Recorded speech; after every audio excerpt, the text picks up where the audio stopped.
Ya estamos en vivo, podemos iniciar.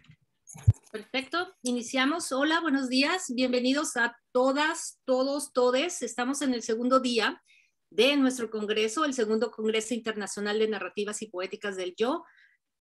Cuando escribo yo, hablo de mí.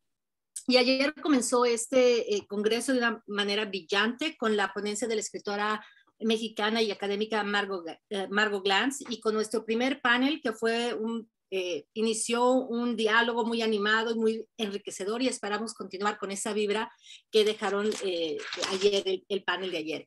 Y antes de empezar con nuestro primer panel, quisiera agradecer a las instituciones que han patrocinado este congreso y sobre todo a nuestras organizadoras por todo su trabajo para hacer realidad este congreso.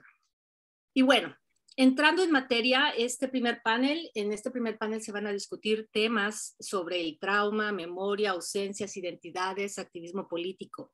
Y me entusiasma mucho presentar a nuestra primera ponente. Me entusiasma porque es mi amiga y mi gran colega, la doctora María Soledad Paz Mackey. Bueno, voy a presentarla primero. Ella, la doctora María Soledad Paz Mackey, es profesora asistente del Departamento de Lenguas Modernas en la Universidad de San Francisco Xavier en Nova Scotia. Obtuvo su doctorado en filosofía en la Universidad de Ottawa. Su área de especialización es literatura y cine latinoamericano contemporáneo, con foco especial en Cono Sur. Ha publicado artículos sobre cine argentino, literatura argentina y latinoamericana. También ha contribuido con capítulos de libros sobre cine argentino. En el año 2003 se recibió la beca Inside Development Grant del Social Science and Humanity Research Council, junto con la doctora Diana Pifano, que también hoy presentará. Y esta investigación se centra en el estudio de las nuevas voces de los hijos de desaparecidos emergentes en la producción cultural argentina a partir del 2003. Ha publicado el libro Historias, Memorias y Novelas en la Argentina de la Postdictadura, la cuestión de la responsabilidad extendida, en el editorial Biblos en el año 2017, y ha sido coeditora junto con el doctor Omar Rodríguez el libro de Politics of Children in Latin American Cinema por la editorial Lexington Books en el año 2019, y su proyecto de investigación más reciente es junto con la doctora González, su servidora, y se centra en el estudio del paisaje rural como un elemento narrativo central en el cine de Argentina y México en el siglo XXI. Y hoy nos hablará sobre el resurgimiento del yo, memorias traumáticas y memorias familiares en el documental La Guardería del 2006 de Virginia Croato. Y bueno, damos la palabra a la doctora Paz Mackey y las preguntas serán al final de todas las ponentes. ¿Ok? Muy adelante, Sol. Buenos días, ¿qué tal? Muchas gracias, Argelia, y muchas gracias por estar aquí presentes para escucharnos. Entonces, hoy voy a hablarles del resurgimiento del yo en las memorias traumáticas y familiares en el documental La Guardería de la cineasta argentina Virginia Croato. En la producción cultural argentina del nuevo milenio se observa un grupo de novelas, películas y documentales que vuelven insistentemente al trauma de la última dictadura con nuevas e interesantes perspectivas. Entre ellas, el documental que voy a analizar hoy, La Guardería, como les dije, dirigido por Virginia Croato. La originalidad de estas voces es que no solo consideran la militancia de sus padres, sino que también incluyen sus propias experiencias traumáticas. Estas producciones culturales exploran el pasado familiar directamente afectado por la última dictadura militar argentina, en particular la infancia vivida en el desorden del exilio, la desaparición y la ausencia. Estas producciones culturales de los hijos de desaparecidos han sido estudiadas o analizadas desde muchas diferentes perspectivas. Algunos críticos las consideran autobiografías, aunque otros prefieren estudiarlas bajo la óptica de la autoficción. A su vez, otros analistas o académicos las estudian desde la perspectiva conceptual de la posmemoria, aunque varios autores hijos rechazan el encasillamiento de sus obras. El documental autobiográfico La guardería, que nos ocupa hoy, dirigido por Croatto, aborda un momento específico de la niñez de la directora que tuvo consecuencias significativas que moldearon su subjetividad. Entre los años 1979 y 1983, Cuba recibió a hijos de los militantes de la organización Montoneros que durante la dictadura militar decidieron regresar a Argentina para luchar contra los militares en poder.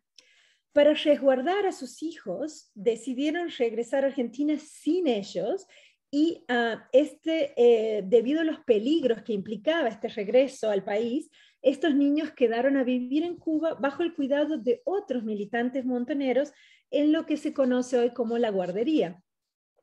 En esta casa vivió la cineasta Virginia Croatto junto a su hermano y a su madre, quien era una de las encargadas de cuidar los niños en ese lugar. Y con ellos, además, vivieron alrededor de otros 30 niños. En este documental, Croatto hilvana el recuerdo del pasado de aquellos niños entrecruzado con materiales pertenecientes a la esfera privada, como ser dibujos, audios, fotos, cartas de la época, y otros materiales de la esfera pública, como ser archivos de la época, videos, distintas imágenes de detenciones en las calles por parte de los militares que iban caminando con armas durante pleno día, por ejemplo. Y al centro de este documental se encuentra la recuperación de las vivencias de los que habían estado en Cuba en esta casa durante este periodo. Ana Forcinito, al referirse a las numerosas producciones de cineastas argentinas de la última dictadura, se pregunta si es posible establecer una diferencia, y cito, entre los mundos representados y las estrategias estéticas de la representación, fin de cita, de estas cineastas mujeres a las que se está refiriendo. Forcinito agrega que incluso en los casos de documentales en los que las cineastas abordan nuevos significados de la memoria, como es el caso del documental que nos ocupa hoy, se observa también un marcado énfasis en lo familiar, lo privado y lo íntimo. En esta presentación me propongo analizar los modos específicos de narrar seleccionados por Croatto para reconstruir su memoria de ese pasado en Cuba en la intersección con las teorías del afecto y la emoción y las memorias traumáticas del Cono Sur. En particular, analizo las técnicas que confluyen para revelar aspectos que conectan el entramado de esas memorias íntimas y familiares con la memoria colectiva y social. En este sentido, y a partir de la exploración del yo, se construye una pluralidad de voces que se integran al proceso de la formación de las memorias familiares y sociales. Argumento que el documental presenta una original mirada sobre el compromiso revolucionario de sus padres montoneros, que apunta no solo al cambio generacional, sino también a la evolución de las estrategias utilizadas para narrar la violencia política. Nos interesa resaltar cómo Croatto entreteje la historia, incorporando las innumerables tensiones entre las narraciones del pasado reciente. Así, nos centraremos primero en el formato de las entrevistas y la elección del uso de la cámara para encuadrar a los entrevistados. Segundo, nos ocuparemos de la evidente disociación que existe entre imagen y sonido, utilizada al incorporar el material de archivo. Y por último, nos detendremos en escenas, al final, en una secuencia en particular, con los entrevistados que presentan lo no verbal, su gesticulación, como una reacción a un específico recuerdo que está producido al escuchar un cassette de la época que vivieron en Cuba, para discernir el sentido propuesto por Croatto al detenerse en estos gestos en particular. Entonces, ¿saben qué? Me acabo de dar cuenta que nunca puse mi PowerPoint. Si ustedes me disculpan. ¡Ay! ¡Qué cabeza de tuna! Perdón.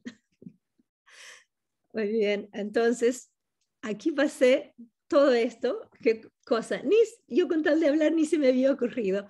Entonces, hemos hablado de los modos de narrar, perfecto. Entonces, las entrevistas y el uso de la cámara. A los fines de nuestra presentación y en relación con los modos de narrar elegidos por la directora croata, nos interesa enfocarnos primero en la serie de entrevistas que ella realiza a los entonces niños que vivieron en la guardería, como también a los adultos que los cuidaron durante ese tiempo. Se hace evidente en la sucesión de entrevistas la urgencia de contar estas historias, de recuperarlas del pasado, principalmente porque el espectador, conoce que estos niños, al reingresar a Argentina, incluso ya durante el regreso de la democracia a partir del 83, no podían hacer referencia a esta etapa vivida, al proyecto que sus padres habían emprendido al dejarlos en Cuba y en particular a las vivencias que ellos tuvieron en este periodo en Cuba. Una de las estrategias por las que opta el cine documental para cumplir el pacto de que el hecho ha ocurrido es desde el lugar del testigo.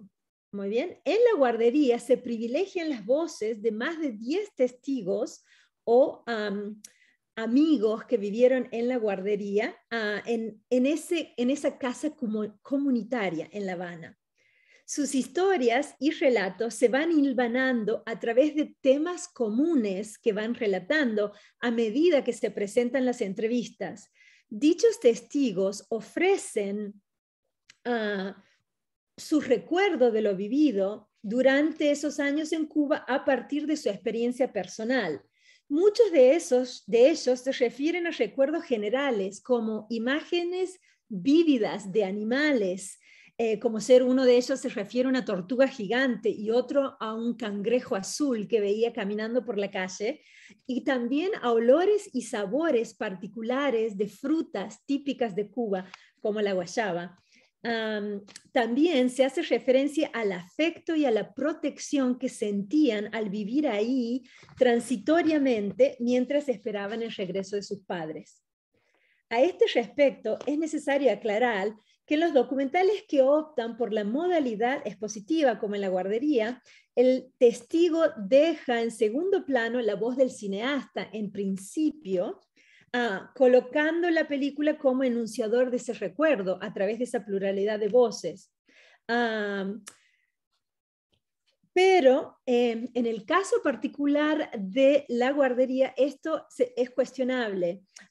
Por ejemplo, la primera entrevistada, Amor Perdía, trata de explicar el momento en el que ella había encontrado la manera de representar lo que sentía y que se vinculaba con ese momento vivido en la guardería, y lo compara con un sentimiento que había vivido al momento de leer el cuento La autopista del sur de Julio Cortázar.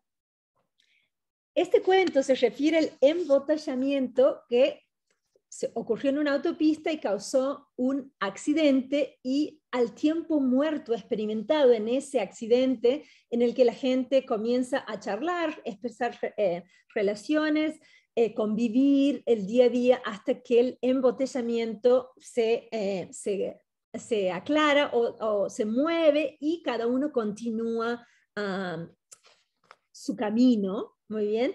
Entonces, ella compara esto al sentimiento de lo compartido con la guardería. Amor Perdía explica, y cito, fue lo cotidiano, el afecto, lo vivido, lo compartido, lo más importante. Fin de cita. Ella continúa con el relato del cuento y explica que al terminarse el embotellamiento se vuelve a la normalidad y se continúa ese viaje hacia adelante, aunque nadie te garantiza que lo que viene sea mejor. Esta entrevista enmarca el documental. Empieza al principio, luego de sonidos, y se presenta alrededor del minuto 2, el segundo minuto antes de los títulos, Y más adelante, en el minuto 54, en el cual se retoma la anécdota del cuento de Cortázar y se expande con unos detalles más. Y en este momento recién vemos, casi al final del documental, a todos los entrevistados llegar a la casa de uno de ellos para compartir un asado con sus familias y sus amigos. Y aquí es el primer momento en donde se ve a la directora, Virginia Croatto, enfrente de la cámara, abrazando a los entrevistados y los recibe para compartir el asado. A lo largo del documental, los entrevistados presentan, como dijimos, temas comunes de sus vivencias de niños, por ejemplo, vivir en la clandestinidad o en el exilio, hasta que uno de ellos, de los entrevistados, expresa que, y cito, la mía era una familia viajera por pertenecer a la organización Montoneros, fin de cita. Se refiere a la normalidad de cambiar de casas, de lugar y continuar esa clandestinidad. En relación a los recuerdos, Kathleen Newman entiende que la memoria y el proceso del recuerdo se interesan en la presencia mnemónica del pasado en el presente. Al mismo tiempo, ella afirma, y cito, "The rendering of memories potentially tells us more about the individual's own memories of his or her desire and denial than the actual past events." Fin de cita. En otras palabras, la manera en que Croatto presenta los recuerdos de los entrevistados develan mucho sobre su intención de contar esta historia, de recuperar ese momento del pasado para resignificarlo desde este presente en particular. La guardería recupera un momento del pasado en el cual las historias de estos niños convergen como consecuencias de la decisión de sus padres de regresar a Argentina y dejarlos en Cuba. Este pasado común compartido al entramado de las voces de los testigos se van hilvanando o van hilvanando un texto que marca la presencia, materializa su historia, en particular en Cuba. A su vez, se lo marca desde este presente, y eso es muy importante, y es allí en donde se divide de cierto modo el relato sobre el pasado presentado desde el específico momento del presente. De esa manera también se observa lo que cada uno de los entrevistados ha hecho con ese bagaje de recuerdos, esos recuerdos de lo vivido en Cuba, esos sentimientos encontrados del regreso a la Argentina en el 83, etc. En su presente se nota el sentimiento de la colectividad, de unión por esas vivencias que compartieron desde niños. La guardería presenta la historia de la directora desde las vivencias y recuerdos de los otros, y esto me parece muy importante. Los otros recuerdan, pero esos recuerdos fueron compartidos a su vez por Croatto, que fue uno de los niños que estuvo ahí. Mediante las entrevistas presentadas, entonces, como dijimos, se hilvana ese pasado compartido por todas estas personas que vivieron juntas, construyendo así un yo colectivo del grupo que convivió en esa casa comunitaria. La elección de la directora de privilegiar un registro enunciativo afectivo lleva aparejado a acercarse a los relatos desde la intimidad de la vivencia compartida. Ese pasado común es actualizado desde este momento del presente, guiado por la intención de la directora que sale a la luz en las preguntas que hace a los entrevistados. Sin embargo, un detalle muy interesante del documental es que en ningún momento se escuchan esas preguntas. La voz de la directora no aparece, incluso ella, sino hasta el final. Ni siquiera se la escucha hacer las preguntas. Cada toma en que comienza con la entrevista a los que vivieron con ella en Cuba, comienza a partir de las respuestas de ellos, sin ofrecer al espectador la pregunta que ha originado esa respuesta, esa reacción. La elección de esta forma de narrar la vivencia personal Entonces, marca esta intención de la directora de centrarse en el sentido colectivo de esa historia vivida, resaltando, sin embargo, individualmente la palabra de los entrevistados con los repetidos planos que se hacen en esta entrevista, de estos tomos medios, de esta toma de plano medio en donde se ve siempre al entrevistado hablar desde costados, como vimos en los últimos dos. Algunos están de frente, pero la mayoría son desde los costados, estos planos. Muy bien. Entonces, en segundo lugar, otra de las cosas que me interesan analizar en esta presentación es la disociación entre imagen y sonido.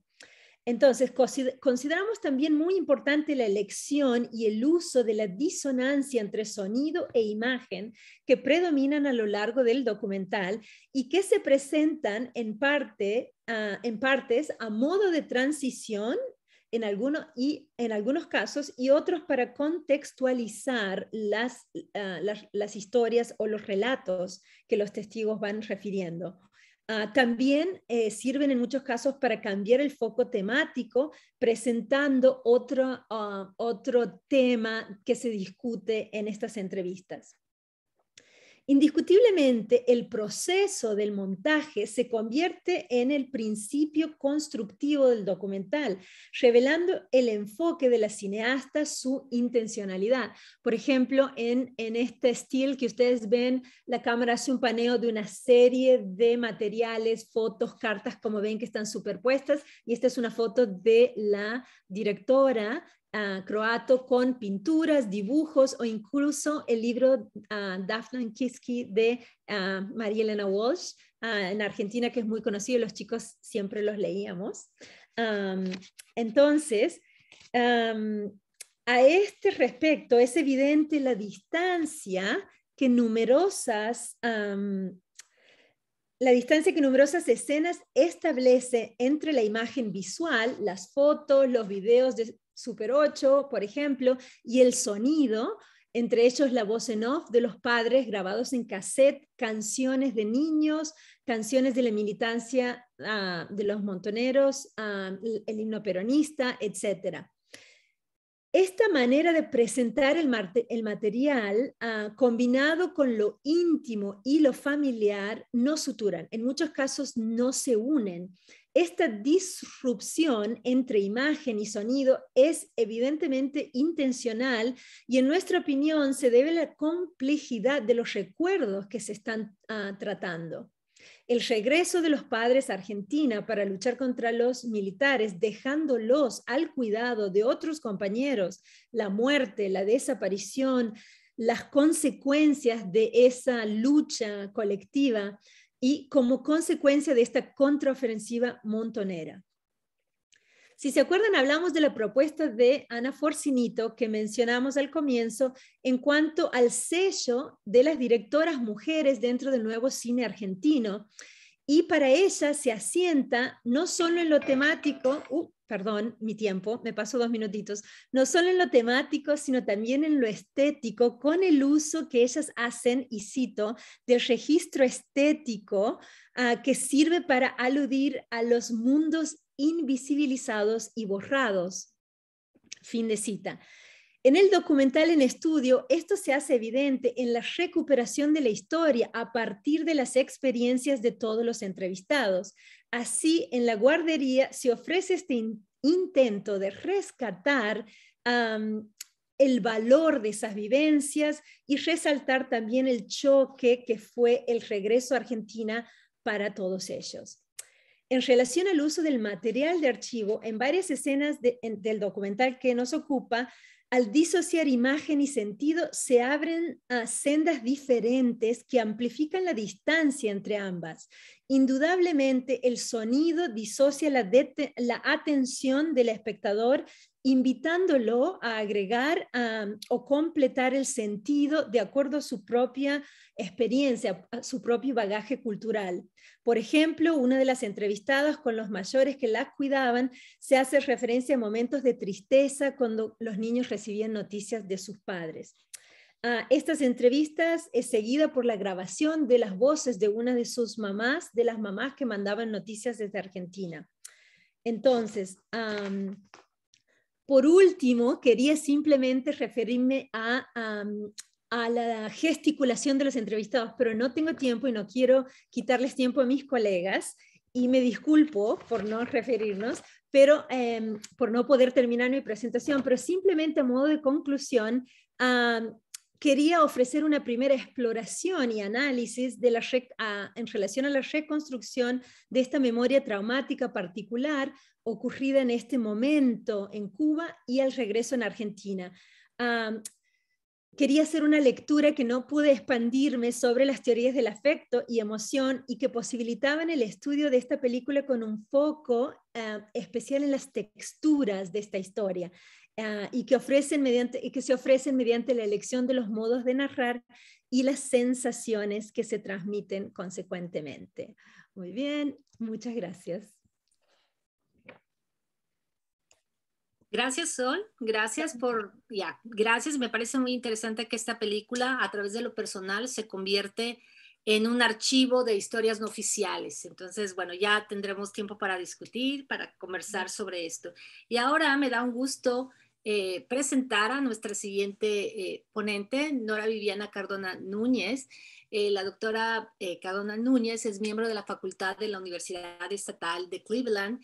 Sus cuentos y poesía han aparecido en las antologías como Lumbre y Relumbre, Claude Burns, An Anthology of Hispanic Canadian Short Stories y Virginia and Company. También es coautora de la novela La sucursal del cielo. Su investigación reciente incluye Las hijas de la posmemoria, en la narrativa fílmica del siglo XXI, publicadas en la revista de estudios colombianos, y Voces de la posmemoria en M de Nicolás Prividera y Pizarro de Simón Hernández, en el volumen Perspectivas Multidisciplinarias sobre Argentina Contemporánea. Y hoy la doctora Cardona Núñez nos va a hablar sobre el lugar transgresor del yo en Un comunista en calzoncillos, de Claudia Piñeiro, más allá del pacto autobiográfico y la novela de formación. Así que, Nora, la palabra es tuya. Muchísimas gracias, Argelia, por la presentación, y también quiero agradecer a Sol, a Diana, a Giovanna y por supuesto a Mariana por todo el trabajo y el esfuerzo que han puesto en la organización de este congreso. Paso entonces a leerles mi ponencia. Bien, mi ponencia se titula El lugar transgresor del yo en un comunista en calzoncillos, de Claudia Piñeiro, más allá del pacto autobiográfico y la novela de formación. En esta ponencia se trabajarán dos aspectos claves en la novela Un comunista en calzoncillos, de la escritora argentina Claudia Piñeiro y publicada en 2013. Dichos aspectos son la importancia de los paratextos empleados en la novela y la relación de estos con el denominado pacto autobiográfico propuesto por Philippe Legend en su libro homónimo. Considerada su relato más personal en la medida en que el personaje protagónico es una niña inspirada en la misma Piñeiro y en las experiencias de su familia en la localidad de Busarco, las acciones del relato base ocurren cronológicamente entre diciembre de 1975 y junio de 1976, según lo ha declarado la misma escritora en entrevista a Benito Garrido. Los hechos narrados muestran las tensiones que viven las familias de Busarco a raíz del golpe militar del 24 de marzo de 1976. Un comunista en calzoncillos tiene como protagonistas a una niña de 13 años cuyo nombre nunca se nos revela, y he allí una de las transgresiones de Piñeiro al ver Cadiría, que por ello no especifica la onomástica del autor, y a su padre Gumer, Apócope de Gumersindo, que coincide en nombre con el padre de la autora Claudia Piñeiro. La familia también está conformada por la madre y el hermano, que se denominan así de modo genérico. Madre, hermano. Ocupan una casa de 3 ambientes en la localidad de Busarco, sostenida con el sueldo del padre, que vende turboventiladores y que parece vivir en continuo enojo con la vida mediocre que puede permitirse él y su familia con su magro sueldo. La protagonista, gracias a sus buenas notas, es designada como abanderada en el desfile que su colegio hará el 20 de junio, Día de la Bandera. Esto, que significa un honor para la madre, para los vecinos y para la familia de esta, es, sin embargo, un motivo de discordia con el padre que se declara comunista, aunque no sea militante. De ahí el título irónico de Comunista en calzoncillos. Esta tensión entre padre e hija y su resolución constituye el motivo central de la novela. Sin embargo, la manera tan particular que elige Piñeiro para contarnos este relato es motivo de discusión entre críticos y reseñistas que la califican de maneras diversas. Quiero aclarar que no es un trabajo del que se hayan hecho muchos trabajos académicos, pero sí abundantes reseñas, y además, como Piñeiro tiene un público cautivo con sus novelas policíacas, pues esta también fue muy aclamada entre ese público. Es la novela más personal que ha escrito, dice Rosario Arán. Es una novela autobiográfica, expresa en la mayoría, para pasar a contar brevemente el argumento. Sin embargo, otros como Juan Cruz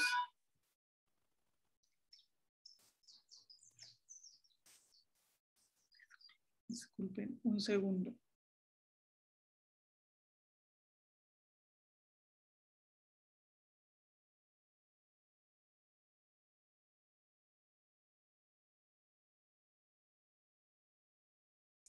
Ok, damos un segundito y volvemos con Nora en cuanto esté disponible. Les recuerdo que sus preguntas las pueden poner en el chat y después al final de las presentaciones vamos a ir leyendo, y también los invito a cuando hagamos las preguntas pueden ustedes quitar el audio y hacer las preguntas directamente.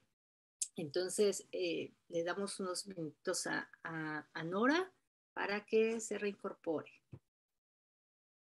Y por favor hagan preguntas y seguimos.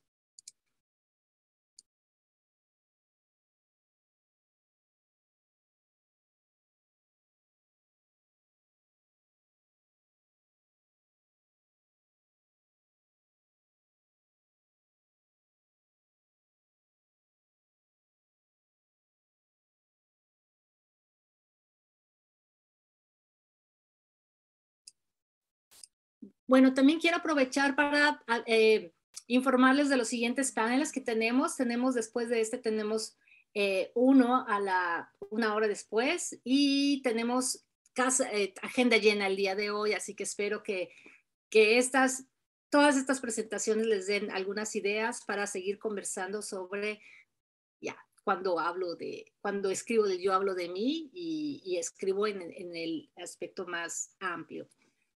¿Ok? Ok, me parece, Diana, si quieres, podemos continuar con Diana, ¿les parece bien? ¿Sí, Diana? Perfecto, y luego le podemos dar tiempo a Nora otra vez. Sí, muy perfecto. Bien. Gracias. Bueno. Estoy aquí. Okay. ¿Está Nora? Estoy aquí. Perfecto, Nora. Ok, entonces gracias. Continuamos con Nora. Adelante. Ok. Listo. Tuve un problema con el internet que se me cayó. Bien. Retomo.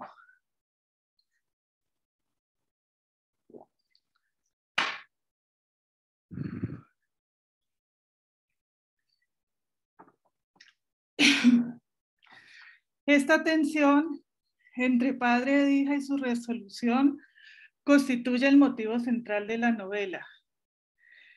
Sin embargo, la manera tan particular que elige Piñeiro para contarnos este relato es motivo de discusión entre críticos y reseñistas que la califican de diversas maneras.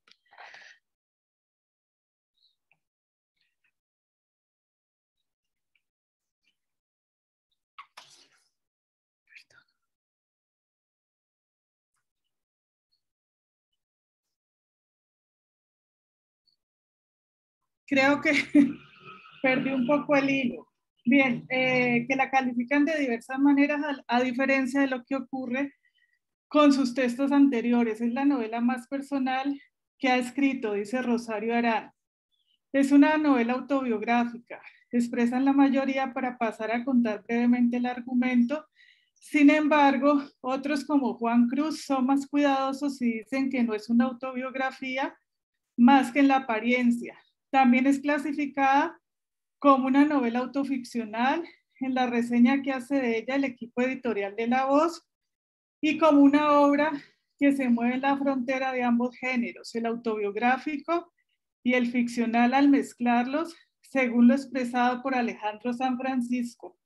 Incluso en la Feria del Libro de Buenos Aires del 2013, donde la presenta el escritor Eduardo Sacheri y la periodista María O'Donnell, Sacheri y esta última discuten ampliamente sobre la manera como cada uno se aproxima a la novela.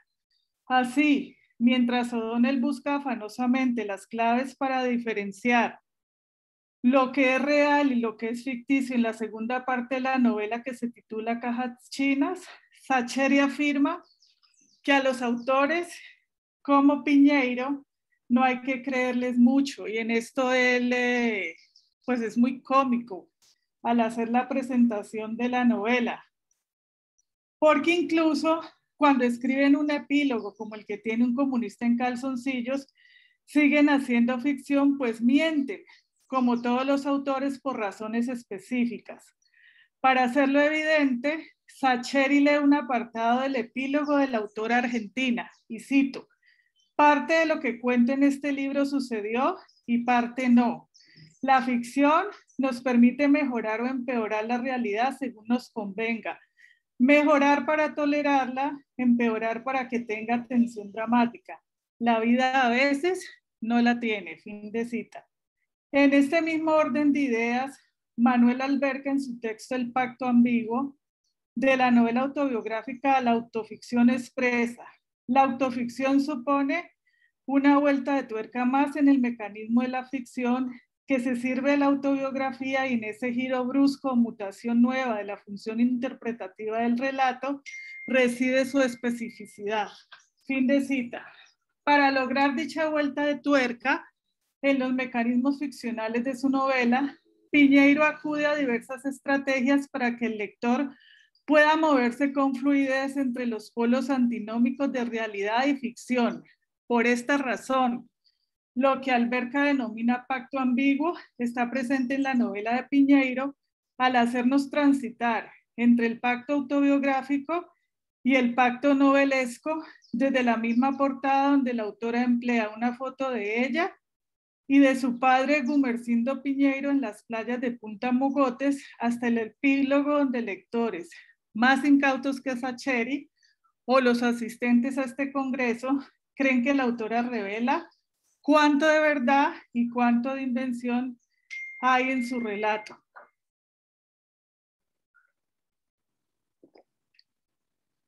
Nada más alejado del juego autoficcional que se nos propone, pues Piñeiro emplea, especialmente en la segunda parte, Cajas Chinas, un arsenal de recursos para lograr que el lector vacile, como los epígrafes de Ginsburg y Sacomano, alusivos a la memoria y a sus cualidades de fragilidad y persistencia.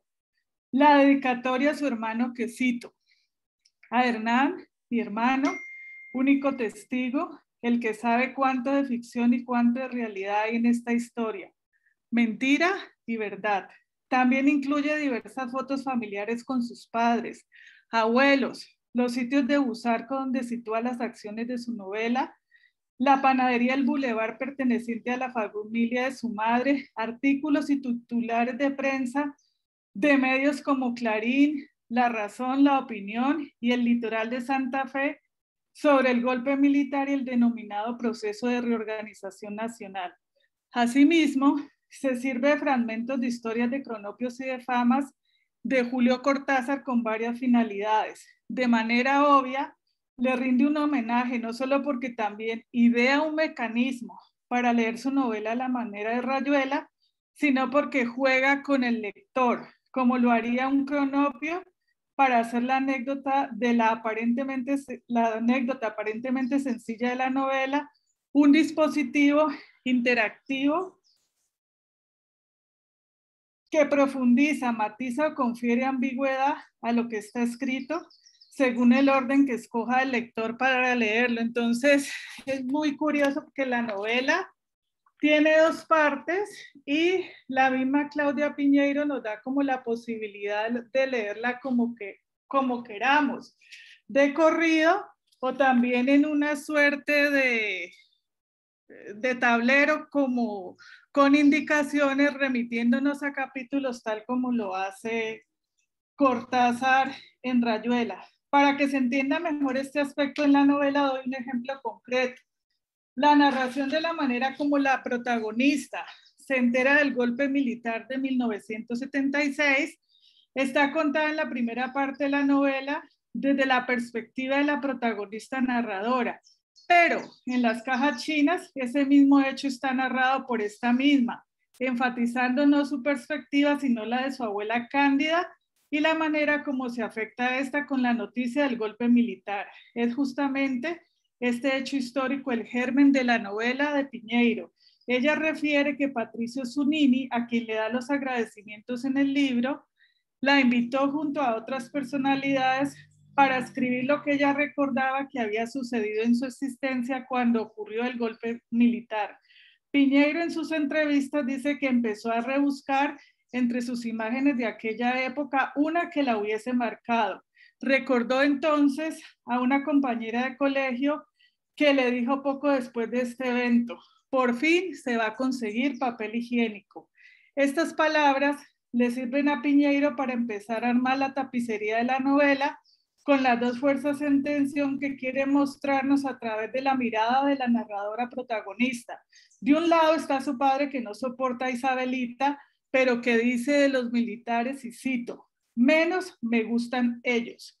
Y de otro lado, Mónica, la compañera de la narradora protagonista, que manifiesta en el recreo del lunes siguiente al golpe que, y cito, por fin los militares van a poner orden, pues los subversivos pueden hacer un verdadero desastre si ellos no nos defienden. Fin de cita. Empezamos entonces a develar cómo resuelve Piñeiro a través de su sujeto autoficcional el dilema de su narradora protagonista. Julia Musitano, en su texto La autoficción, una aproximación teórica entre la retórica de la memoria y la escritura de los recuerdos, afirma, cito, el sujeto autoficcional tiene que inventarse rostros y poner en juego la indeterminación porque el pasado nunca pasó. Fin de cita.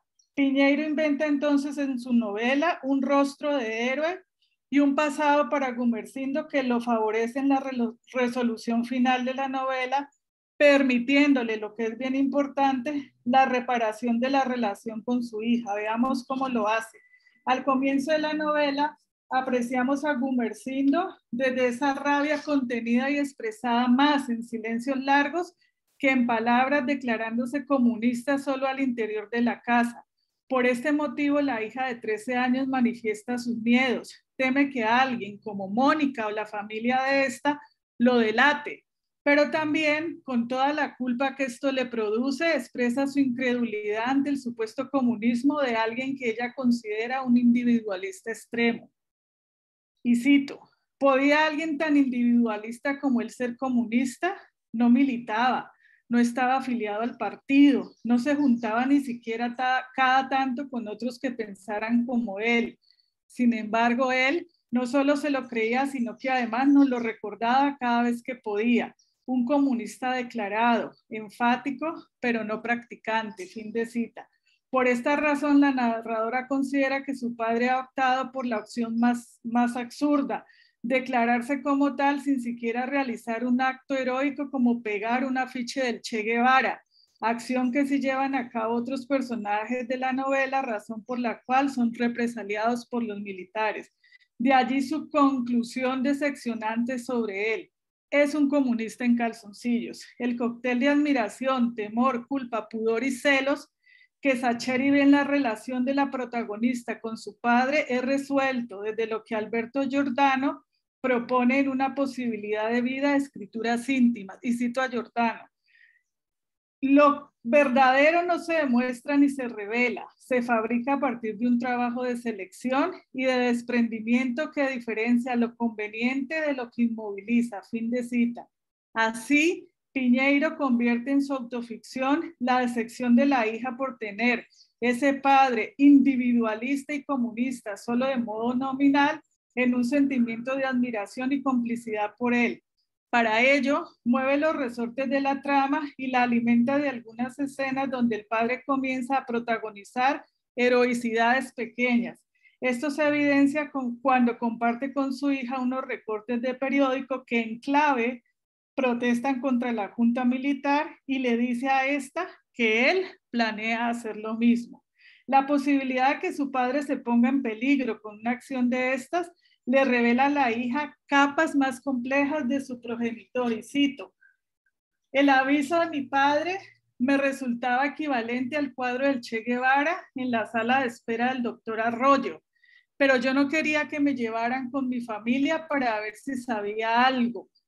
Mientras el aviso no existiera más que en la ilusión de mi padre, no haría nada. Al fin y al cabo, ¿quién era yo para borrarle esa sonrisa que nunca antes había tenido? Fin de cita. Lo verdadero entonces, como lo propone Giordano, es fabricado por la autora a partir de un trabajo de selección que moviliza la relación entre los dos protagonistas y que termina para ambos en esta autoficción con un final amable. La protagonista decide existir como abanderada en contra de la voluntad de su padre, pero tiene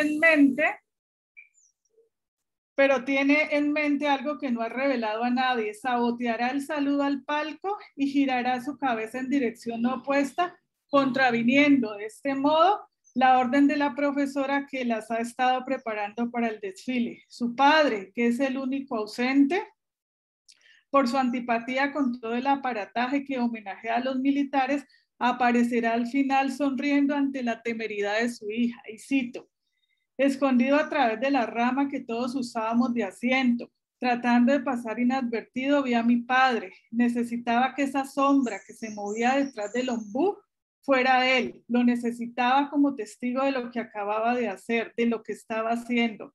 Lo miré y me miró. Se reía como un chico. Algo de ese chico se metió dentro de mí. Me reí con él. Fin de cita. La identificación especular entre padre e hija se hace explícita a través de estas líneas por primera vez en la novela. No obstante, Piñeiro, que sigue jugando un poco para mencionar el comentario de Joana sobre los autores de autoficción que siempre juegan con el lector, siembra una vez más la confusión entre lo que es real y es ficticio, dinamitando al lector con toda suerte de dudas. Emplea entonces expresiones como: ¿era mi padre? ¿De verdad estaba allí? ¿Era esa sombra que era tal vez mi padre? Pero hace lo mismo cuando escribe la palabra fin en la primera parte de la novela y nos prepara, si nos decidimos por una lectura lineal, para todo el divertimento que representan las cajas chinas. Me referiré también a la novela como un Bildungsroman, una novela de formación. Parte de la noción de Bildungsroman femenino contemporáneo, según lo caracterizan María Inés Lagos y Carmen Gómez Viu, para indagar sobre el vínculo entre el proceso formativo de la protagonista y su pertenencia a los grupos sociales en los que la novela hace hincapié: la casa familiar, la escuela local y el club social de Busarco. Para Gómez Viu, las protagonistas de novela de formación femenina de la contemporaneidad tienen unas características específicas entre las que se destacan: la alternancia en el punto de vista, cierta pasividad de las protagonistas que no se atreven a rebelarse contra el orden ni del colegio ni de la familia de manera directa, la fantasía como refugio, la familia como catalizador, es decir, como el órgano que pretende que las hijas se ajusten al orden social, y la presencia tutelar de figuras femeninas como madres, abuelas, tías y nanas. Es evidente que el tiempo no me alcanza para desarrollar todos estos aspectos que veo con muchísima claridad en la novela de Piñeiro, pero voy a hacer énfasis en dos que para mí son clave. La familia como institución que pretende encorsetar a las hijas en un orden social que las avale si siguen los roles esperados de ellas. En el caso específico de la novela, la narradora vive al interior de su casa un ambiente que la hace diferente en el discurso de lo que escucha de labios de sus compañeras del colegio y del club de natación. Por ejemplo, su padre desaprueba el golpe. No pasa lo mismo con los padres de las compañeras de la narradora protagonista, y no cree que su hija debe aprender cosas que se consideran de chicas como coser y bordar. Por eso impide que ella se matricule en un curso de corte y confección. De hecho, dice a su hija que si no fuera una mujer, él creería que puede llegar a ser presidenta. Este discurso del padre también la impulsa a seguir sus estudios con éxito y a convertirse en una escritora que dignifica al padre con el artilugio ficcional. El otro es el cultivo de la fantasía como refugio cuando las situaciones de la cotidianidad son adversas y parecen no tener solución. Así, la narradora, a diferencia de sus compañeras, opta por elegir el ombú de la plaza y no el monumento a la bandera, que está también allí y que es como el centro de conversación y de preocupación de todos los que apoyan el golpe y quieren realizarle ese homenaje a la bandera, porque además corre el rumor que el mismo Videla va a ser el invitado de honor para ese evento.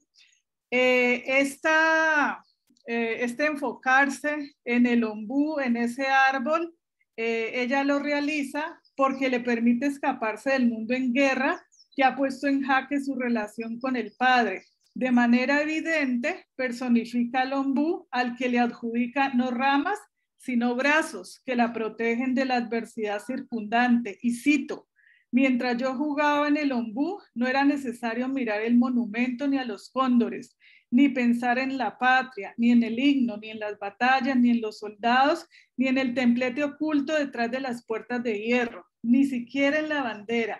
Mi patria era esa, el ombú de la plaza. Fin de cita. Imagina también que si los recursos económicos del padre hubiesen sido distintos, estos habrían bastado para cambiar el curso de muchos de los acontecimientos que tuvo que vivir, muy a su pesar.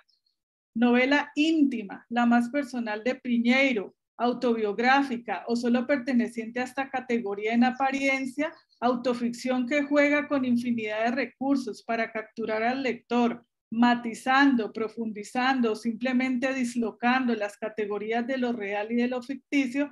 Estoy convencida de que Un comunista en calzoncillos funciona también como una carta de amor póstuma para un padre que se construye autoficcionalmente para dignificarlo. Y cito el final de la primera parte de la novela: la vida es una sucesión de actos miserables interrumpidos por unos pocos y pequeños actos heroicos, y es en el promedio de todos ellos donde logramos sentirnos dignos, donde queremos que al menos un testigo nos sepa dignos. Y de nuevo viene Piñeiro a jugar, aunque no lo seamos. Bien, muchas gracias.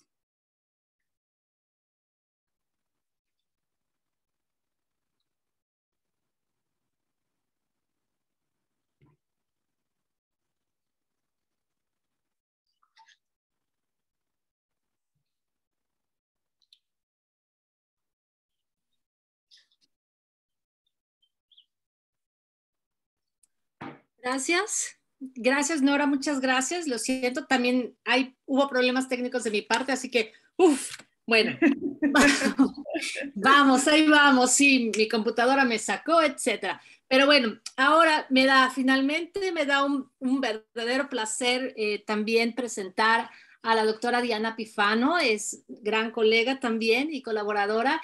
Diana es profesora asistente en el Departamento de Español y Estudios Latinoamericanos en Dalhousie University. Obtuvo su doctorado en filosofía en la Universidad de Ottawa. Se especializa en el estudio del humor en la literatura latinoamericana contemporánea. Ha publicado artículos sobre los mecanismos pragmáticos del humor en la cuentística de Igor Delgado Senior. Senior. Y sobre la función del discurso y sobre la función del discurso humorístico en la colección Los Jefes, de Vargas Llosa. Su proyecto de investigación actual explora la memoria, la identidad y el humor en las obras literarias y cinematográficas de los hijos de los desaparecidos en Argentina. Y hoy vamos a estar ausencias, memorias e identidades en ¿Quién te crees que sos? De Ángela Urondo Raboy. Y te cedo la palabra, mi querido Diana. Muchísimas gracias, Argelia, a Sol y a Nora. Las ponencias han estado interesantísimas, entonces espero que la mía dé la talla. Publicado en el 2013, ¿Quién te crees que sos? Recuenta cómo la autora, quien es hija de Alicia Raboy, una periodista detenida y desaparecida en junio del 76 por el aparato represor del último gobierno militar argentino, y el célebre poeta Paco Urondo, que también fue asesinado en el mismo operativo, recuperó la identidad que le fue robada inicialmente por el régimen y luego por su familia materna, quien después de adoptarla le escondió toda información sobre la militancia de sus padres y la apartó de su familia paterna. Este texto se centra en la reconstrucción de la memoria del operativo durante el cual perdió a sus padres y las memorias de su propio paso por el centro clandestino de detención D2, cuando tenía menos de 1 año de edad. La narración también reflexiona sobre la ruptura del lazo familiar, dialoga con la conciencia y la memoria colectiva y reta la visión sacralizada del militante caído. Es un texto autoficcional que reúne el diario íntimo, el testimonio histórico, la crítica política e inclusive la crónica judicial. Se trata de una narración fragmentada que se organiza en pequeños apartados que incluyen fotografías, poemas, memorias y pasajes oníricos que se acercan al flujo de conciencia y documentos de índole legal. Por todo esto, clasificarlo es un reto, y el contexto en el que conversamos hoy me da licencia para llamarlo simplemente una narrativa del yo. En esta clave me propongo indagar sobre la pregunta que nos hemos hecho las organizadoras de este encuentro. Cuando Ángela Urondo Raboy escribe yo, ¿verdaderamente habla de sí misma? Me detengo en esta pregunta, en el cuestionamiento de la introspección subjetiva, porque este es un texto inexorablemente público, que para usar una frase de Carolina Bertalini está, y cito, pisando la línea de fuego entre la historia personal, familiar, la historia nacional, la historia con H mayúscula o el mainstream de la memoria. Fin de cita. Los eventos en los cuales se basa esta narración forman parte de la triste pero conocida historia de la última dictadura militar argentina, y la escritura de Urondo Raboy se suma a un amplio corpus multimedial que en las últimas 2 décadas introdujo la voz de hijos de militantes de izquierda, muchos de ellos detenidos desaparecidos, al canon de la producción cultural argentina. Este es un grupo que incluye autores como Mariana Eva Pérez y su texto Diario de una princesa montonera, 110% verdad, cineastas como Albertina Carri, guionista y directora de Los Rubios, fotógrafos como Lucila Quieto, creadora de la muestra Ausencias, comediantes como Victoria Griguera, escritora y estrella de la rutina de stand-up llamada Montonerísima, y muchos otros. Solo he nombrado algunos por razones obvias y no sé si alguien se habrá dado cuenta que solo nombré mujeres.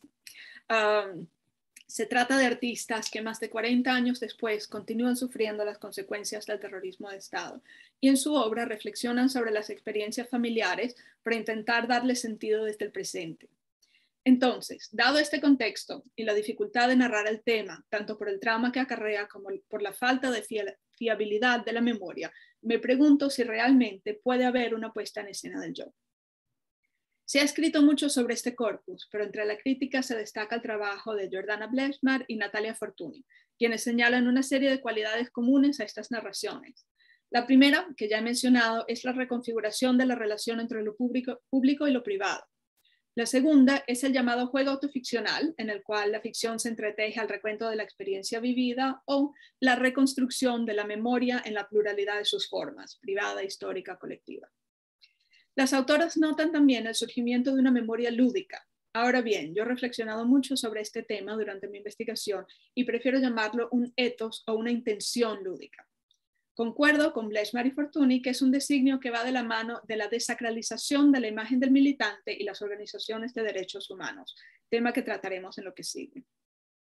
Finalmente, debo mencionar la fragmentación narrativa como cualidad que define este corpus. Andrea Cobas Corral postula que, cito, los fragmentos heterogéneos que proceden de diversos ámbitos discursivos permiten pensar estos textos como archivos, que se muestran como sistema en tanto dicen en la especificidad de cada fragmento, pero dicen también en la trama que con ellos se arma.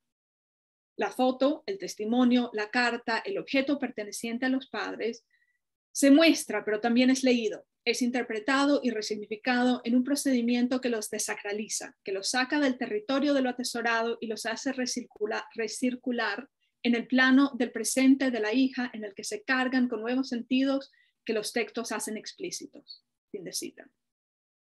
Todas estas cualidades están presentes en Quien te crees que sos, pero mi interés nace precisamente en la carencia de un elemento fundamental entre estas narraciones.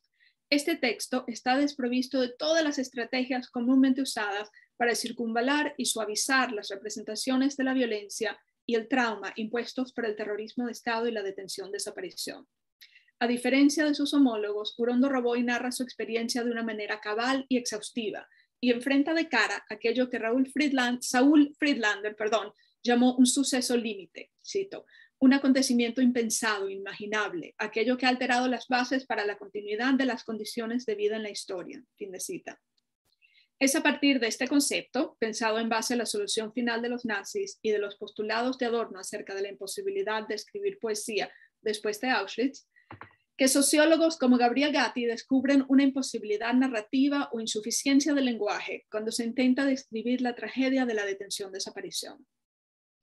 Este obstáculo se observa frecuentemente en los textos de este corpus, donde los autores se valen de la elipsis, el desplazamiento, la alegoría y el humor como estrategias narrativas para evadir el planteamiento directo de la tragedia, y a menudo emplean el punto de vista infantil para distanciarse de los elementos más dolorosos de las tramas. Aquellos de ustedes que conozcan el diario de una princesa montonera tendrán un punto de referencia respecto al uso del humor. Y quienes conozcan Los Rubios recordarán cómo el secuestro de los padres de la cineasta se representa usando juguetes infantiles, específicamente figuritas de plástico de Playmobil. Sin embargo, la escritura de Urondo Raboy evita estas estrategias y enfrenta al pasado sin intentar atenuar lo ocurrido. Al recuperar su identidad siendo adulta, luego de un proceso legal de desadopción, y gracias a la distancia temporal y emocional que ello le ofrece, Urondo Raboy logra reflexionar sobre su pasado y representar su experiencia plenamente desde su presente. Ahora bien, estoy consciente de que acabo de hacer una aseveración absoluta al decir que esta autora evita toda estrategia que la aleje de la narración explícita. Pero lo hago porque la voz narrativa expresa su postura ante la ficcionalización o infantilización del tema claramente. Lo hace por primera vez en un apartado llamado Maten a Bambi, donde dice, y cito, no voy a hablar de Bambi, ni del lobo feroz, ni del país de las maravillas tampoco. Una obviedad. Fin de cita y fin de apartado. Más adelante, en un apartado llamado Omisiones, agrega, y cito, cuando supe que mis padres no habían muerto en un accidente vial, como me dijeron a lo largo de 19 años, quise saber por qué me habían mentido durante todo este tiempo. Ellos, entonces, dijeron que mentir era otra cosa y que solamente habían omitido alguna información, pero bajo ningún concepto iban a aceptar nunca ser tratados como mentirosos. Y continúa con un paréntesis que incluye dos definiciones tomadas del diccionario de la Real Academia. Dice, omitir, 1, abstenerse de algo. 2, pasar en silencio. Mentir, 1, decir o manifestar lo contrario de lo que se sabe, cree o piensa. 2, inducir al error. 3, fingir, aparentar. 4, falsificar algo. 5, faltar lo prometido, quebrantar un pacto. Cierra paréntesis. Yo me pregunto, ¿es posible omitir sin estar mintiendo? Fin de cita. Similarmente, en el momento más difícil de la narración, cuando se describe su estancia en el campo de concentración donde se vio por última vez a su madre, la voz narrativa dice, y cito de nuevo, si hasta hace poco no estaba segura de algunas cosas, ahora sí. Desde aquí vi las fotos del D2, estoy segura de que estuve allí y pasé al menos una noche ahí dentro, tal vez más. Pudieron ser varios de los 23 días incógnitos, 23 días durante los cuales se desconoce su paradero.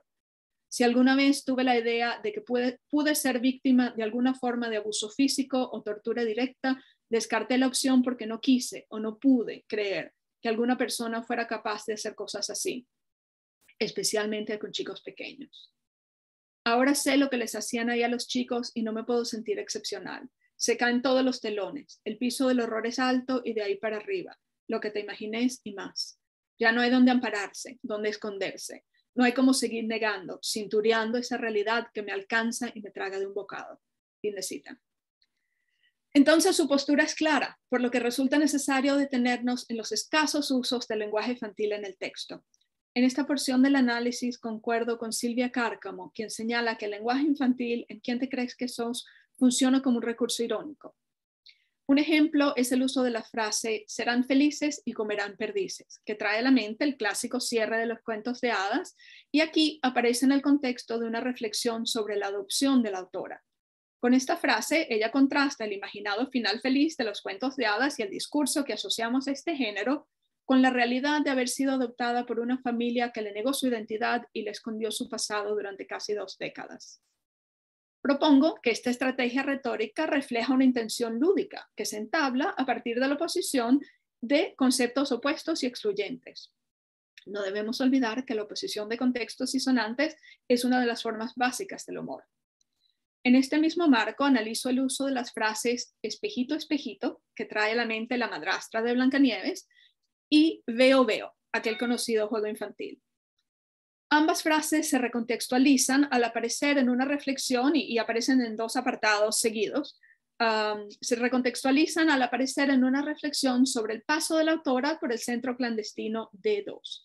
Aquí no hay una intención lúdica, sino una estrategia narrativa que le permite solapar, desde un punto de vista pragmático o cognitivo, su imagen como niña, como exdetenida y como una madre que en ese momento de la narración contrasta su reflejo en el espejo espejito con la imagen de su hijo, que tiene la misma edad que ella tuvo en el momento en que fue secuestrada. En este caso, la intención de la estrategia retórica es clara, sirve para llamar la atención al lector de la persistencia del trauma y el impacto multigeneracional. En estos ejemplos no hay una intención de circunvalar la dificultad narrativa, por el contrario, van de la mano de recuerdos difusos, pero cuya interpretación es clara. Si me permiten, quisiera compartir un poco del poema titulado Veo, veo. Cito: veo miedo, veo rojo, veo ruido, veo carne, veo puertas, ventanas, un pasillo con cubículos oscuros a los costados. Veo a mamá ahí y ya no la veo más. Veo acercarse de frente tubos largos de metal hasta quedar tan cerca de los ojos que los veo por dentro. Una cosa maravillosa, ¿de qué color? Veo negro. Fin de cita. Citando a Cárcamo, la composición del poema Veo, veo se basa en la modificación irónica y distanciada del juego verbal infantil de la tradición hispánica. Y quisiera expandir esto un poco. Un elemento fundamental para el éxito de la ironía es que exista esta distancia irónica entre la voz del enunciador y la frase que toma prestada. En este caso, Gurundo Raboy se distancia y se desresponsabiliza del enunciado veo, veo, porque se le asocia una voz infantil que está ausente en el resto del texto. A esta distancia, o más bien el conocimiento de ella, conduce al lector a interpretar el enunciado como un signo, a aceptar la doble intención de la voz narrativa y a cuestionar sus intenciones. Aceptando que la ironía y el humor, muy negro en este caso, están inseparablemente atados a la rebeldía y la subversión, el uso del lenguaje infantil no es más que una denuncia del daño sufrido, la intrusión de una violencia extraordinaria en la sagrada infancia y el trauma que perdura. En este punto resulta necesario discutir, aunque sea brevemente, cómo la autora, además de denunciar el terror vivido y condenar las acciones de su familia materna, se enfrenta también al discurso sacralizado del militante héroe y la reivindicación de su lucha. Esto ocurre más claramente cuando ella narra el contexto en el cual sus padres se vieron blancos de aquel trágico operativo. Gurundo Raboy acusa abiertamente a la organización Montoneros de haber enviado a su familia a Mendoza, a pesar de conocer el riesgo que correrían ahí. Inclusive reproduce una carta en que Rodolfo Walsh lamenta la muerte de su amigo Paco Orondo y describe el ambiente en Mendoza como una sangría permanente. Pero más específicamente, Gurundo Raboy acusa a Montoneros de haber ordenado aquel traslado como castigo, porque la relación amorosa entre sus padres comenzó mientras Paco Orondo convivía con Lili Mazzaferro, otra militante del mismo grupo. Esta acusación se respalda con la reproducción de un texto escrito por Mazzaferro a su superior dentro de la organización, en el cual lo acusa de proteger valores pequeño burgueses como la traición y la cobardía al no sancionar el comportamiento de Orondo. A este reto, la autora suma narraciones en que describe las razones por las cuales se distanció del grupo Hijos, con quienes no compartía el deseo de reanudar la lucha de sus padres, y el desprecio que sintió por un representante de Montoneros que acudió a un homenaje a Orondo y habló sobre la ideología de la organización. Andrea Cobas Corral aborda el tema de la desacralización de la memoria del militante caído y el discurso de las organizaciones de derechos humanos en torno al texto Diario de una princesa montonera, pero me atrevo a parafrasear sus pensamientos aquí, ya que se adaptan perfectamente al texto que ha analizado. Y cito: decir de otra forma lo ya dicho, imaginar para llenar los huecos de la ausencia y trazar caminos que permitan recomponer una historia quebrada por la violencia de Estado, aparecen como refutaciones a la tesis que sostiene la indecibilidad del horror, afirmación que no es más que un modo de sacralizar la experiencia extrema de la violencia en tanto la torna intocable, la pone más allá de una causalidad y al excluirla de toda lógica la ubica en un plano vedado para la razón. Por el contrario, dice, si algo muestra en estos textos es justamente su capacidad para erosionar representaciones ya cristalizadas en la narrativa sobre la violencia de Estado. Todo puede ser dicho, nadie ni nada es intocable, ni los desaparecidos, ni los viejos militantes, ni los organismos de derechos humanos, ni las versiones estereotipadas del pasado. Fin de cita. Para cerrar, me basta con decir que en este texto Orondo Raboy realiza un arduo trabajo de recuperación que la lleva a una reexaminación justa del yo, zafándose de toda pretensión y pretexto retórico y afrontándose a la autoridad hegemónica de su familia, de las organizaciones de derechos humanos y al discurso que enaltece la memoria de la lucha armada. La autora verdaderamente ahonda en su propia subjetividad y habla de sí. Su franqueza traza nuevas directrices en el diálogo sobre la última dictadura militar, ya que recuenta el trauma desde la primera persona y explora la memoria incompleta, pero recompuesta a lo largo de una vida. Más que una denuncia, esta narración tiene una intención testimonial y denunciativa, pero que está subordinada a la exploración personal y el relato familiar. Muchísimas gracias. Gracias, gracias Diana, gracias Nora, gracias Sol por estas 3 magníficas presentaciones. Ha habido mucha emoción en este panel, fuera de tras bambalinas que no se imaginan. Y bueno, muchas gracias. Así que, bueno, empecemos la discusión, la charla, el diálogo con los asistentes. Así que si hay algunas preguntas, por favor, pueden ya quitar el mute y hacer la pregunta directamente o ponerla en el chat. Y bueno, ¿quién es el primer valiente? Oh, bueno, bien.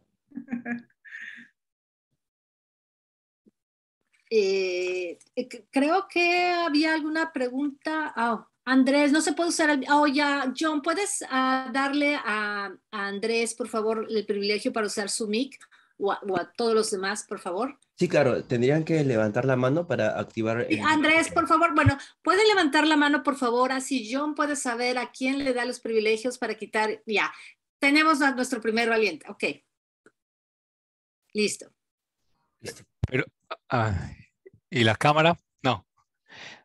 Pero ¿y por qué no se las quita todo el mundo de una vez para que conversemos, no? John, digo yo. Sí, bueno, esa es buena idea. Si se puede, John, te lo agradeceremos. También queremos ver a Andrés. Y el video, yo sé que no me quieren ver algunos, pero bueno, no les da de otra.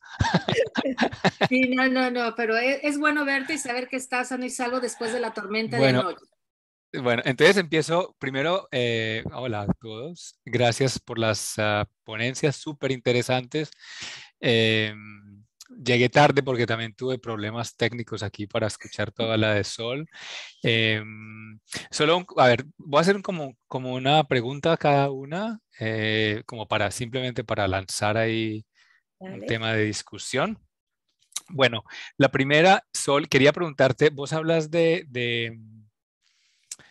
bueno, un poco tu análisis a partir de la teoría de los afectos, ¿no? Y mencionas algo sobre cómo de alguna manera de las cosas importantes de la teoría de los afectos son los modos de narrar y las sensaciones en el espectador, asumo yo, estas sensaciones son en el espectador que ve la película, me imagino, o en el autor. Esa sería una pregunta. Si fueran en el espectador, digamos, ¿cómo pensás vos si esto tiene alguna relación con como las teorías de la recepción? ¿Entiendes? ¿Cómo lo que el espectador o lector recibe a partir del texto de la película está conectado con las teorías del afecto. Eso es para vos. Para Nora, andala pensando ahí mientras la voy a hacer las tres y luego ya ustedes contestan. Norita, un gusto verte. Lamento todo lo que te pasó, pero pensábamos que era algo más grave, que si había un incendio o algo, pero bueno. Bueno, me tocó correr para buscar quién me ayudara. Bueno, vos hablas, Nora,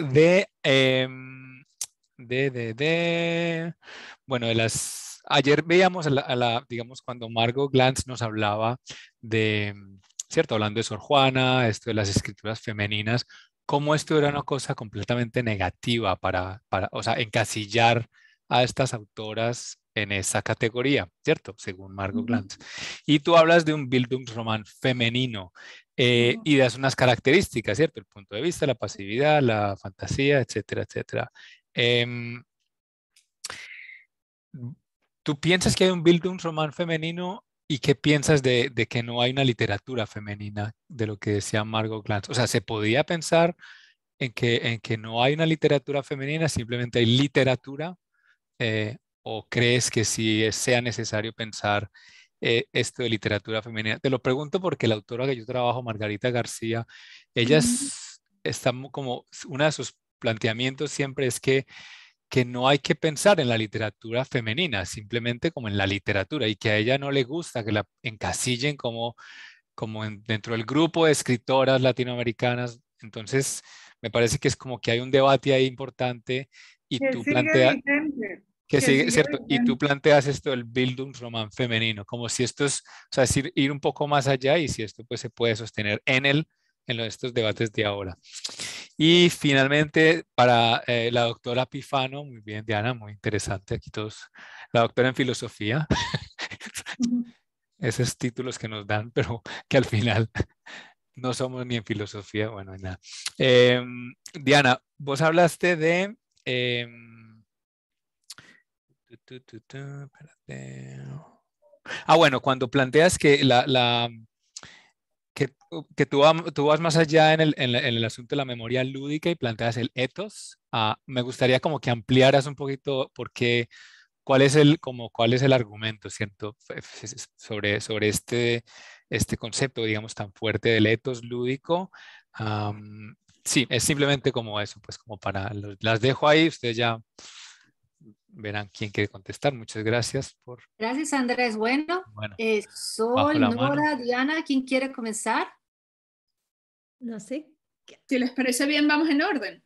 Dale, bueno, muy bien. Entonces, gracias por la pregunta. En este particular documental, yo quería poner énfasis en la selección de los modos de narrar para construir este relato que presenta a Virginia Croato. Y vendría a ser como dos cosas. Primero, me interesaba resaltar al principio cómo ella presenta un registro afectivo de esa familiaridad, de esa cotidianidad, de esa convivencia que vivieron en común en Cuba, cómo construye ese relato mediante las entrevistas, la posición de la cámara, la distancia, esa familiaridad, esa cercanía. Por ese lado, hay un registro afectivo que lo llamé a través de todo el documental.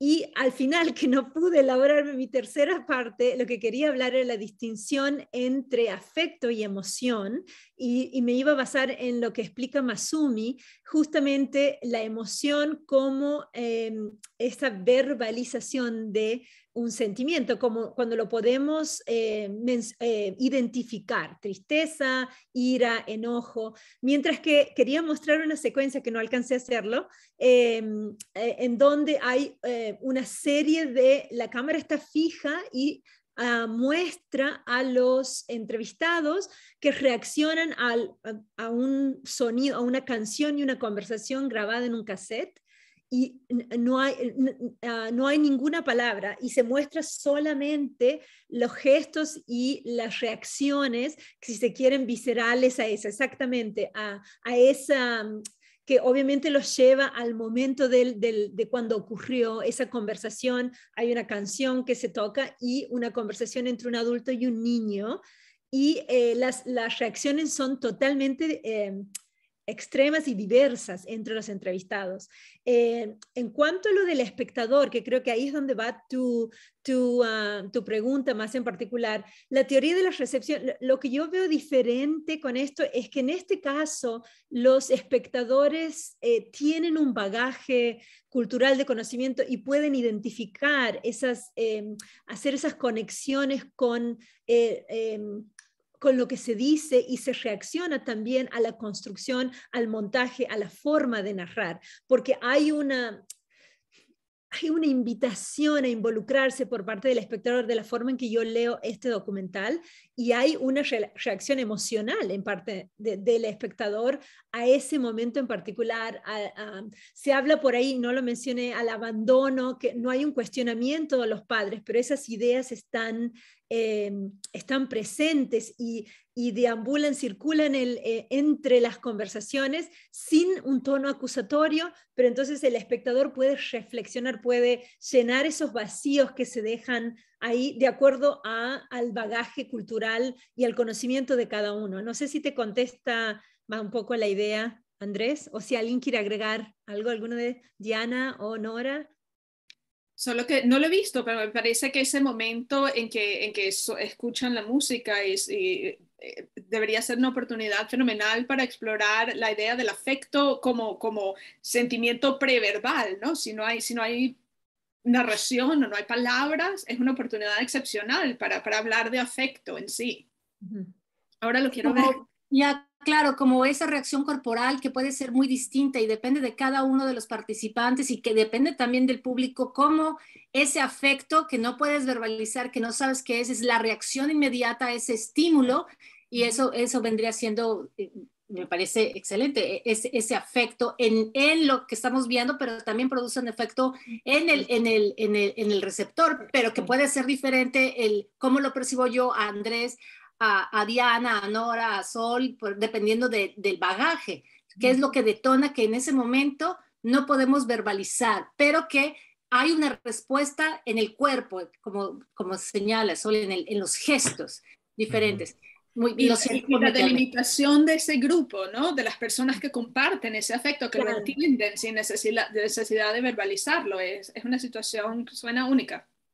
No, sí, muchas gracias, Sol. Era eso, como la parte del espectador, lo que genera la película, o en este caso, pues la película. Me parece muy acertada tu respuesta. Muchas gracias. Gracias. Bueno, ok, entonces, Nora, vas. Bueno, la mía es bastante compleja porque esa es una de las preguntas de la literatura que sigue sin resolverse y que es fruto de debates. Yo creo que las cosas han evolucionado tanto en la teoría como en la postura de ciertas autoras.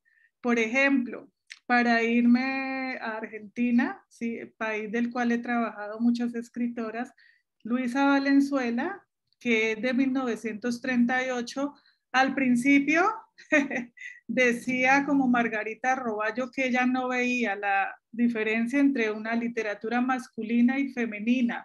Luego, asistiendo a un congreso en la década de los 80, justamente en Ottawa, la ciudad que nos reúne a todos, cayó en la cuenta, como en una suerte de epifanía, que ella expresaba las cosas de un modo muy diferente al de sus colegas y al de sus pares masculinos. Entonces empezó a indagar e incluso llega a teorizar a partir de ciertas diferencias que ve entre la manera como los autores, dependiendo de su género, ¿sí? Cuentan o relatan ciertos hechos. Laura Restrepo, por ejemplo, aunque en público, y pienso yo que por consejo de su editor dice no creer en esa diferencia, en privado apoya esa posición de las estudiosas de género en Colombia, como la profesora Carmiña Navia Velasco. Tanto así que fue jurado en el premio especial de Casa de las Américas que se le dio a la profesora Carmiña Navia Velasco, por sus estudios donde habla de la existencia de una escritura femenina en contraposición a una escritura masculina. Pienso que Roballo es muy joven, ¿sí? Y la mayoría de escritoras jóvenes no quieren el rótulo porque tradicionalmente la literatura femenina se ha considerado literatura menor. Pienso que es por eso. Ahora bien, yo pienso que sí existe y lo trabajo en, no sé, en mis aproximaciones, lo hice en mi tesis doctoral, cuando escogí un corpus tanto de narradoras como directoras de cine que contaban los hechos de una perspectiva diferente. ¿De dónde partió? De la misma Marianne Hirsch, que de alguna manera en un párrafo de su famoso libro sobre la posmemoria lo insinúa, pero no lo desarrolla. Tomo entonces a una teórica argentina que se llama Ana Amado, más o menos escribe como una página sobre las directoras de cine en las que ella cree ver una marca de género para contar la historia, y a partir de allí tomo a dos directoras de cine, María Inés Roque y Albertina Carri, para demostrar cómo narran, ¿sí? En sus películas, en sus documentales o en esa mezcla de documental y ficción que es Los Rubios, lo que fue para ellas el ser hijas de desaparecidos. Y no es de la misma manera como lo narran directores hombres como Nicolás Prividera. Sí, Prividera, por ejemplo, todo el tiempo cuestiona a Carri y le dice que en sus películas y en sus documentales le falta contar la historia con H mayúscula. Y lo hace porque Prividera se centra en contar la historia desde la perspectiva privada, desde la historia de sus padres desaparecidos, desde el interior de las casas.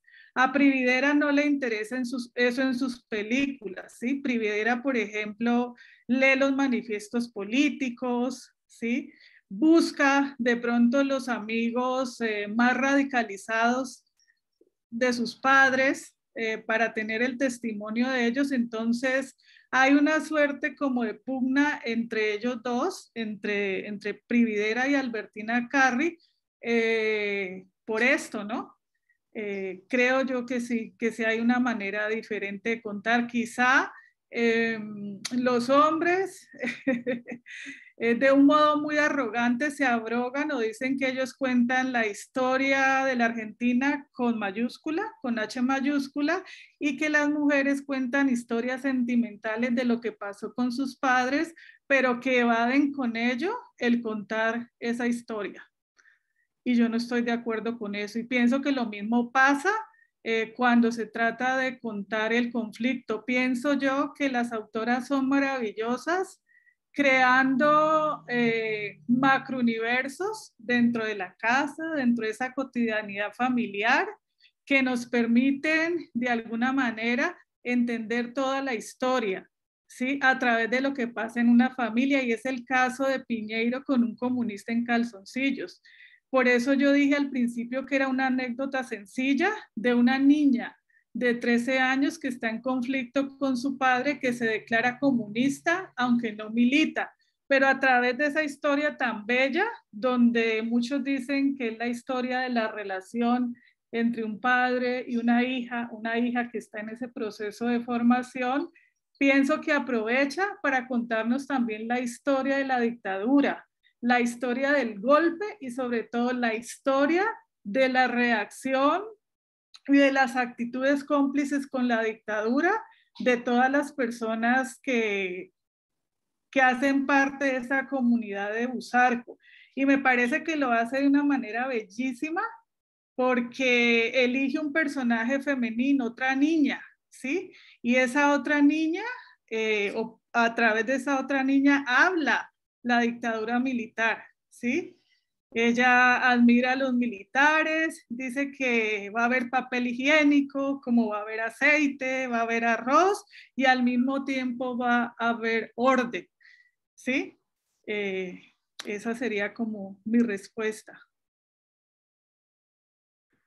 Y si me permiten, chicos, solo para agregar la idea esa, Nora, tuya de que sí existe una forma diferente de narrar desde el punto de las directoras mujeres o de las escritoras. Justamente al principio yo puse este punto siguiendo a Ana Forcinito, que es otra académica, y que justamente ella dice que obviamente temáticamente hay una idea, desde incluso en el caso de documentales que recuperan la memoria, de presentar lo íntimo, lo individual, pero también desde el estético, como, y en el caso de Forcinito, que es lo que a mí me servía para argumentar en lo que quería presentar hoy, esa disociación entre imagen y sonido permite visualizar un cierto mundo que ha sido desaparecido, que no está presentado.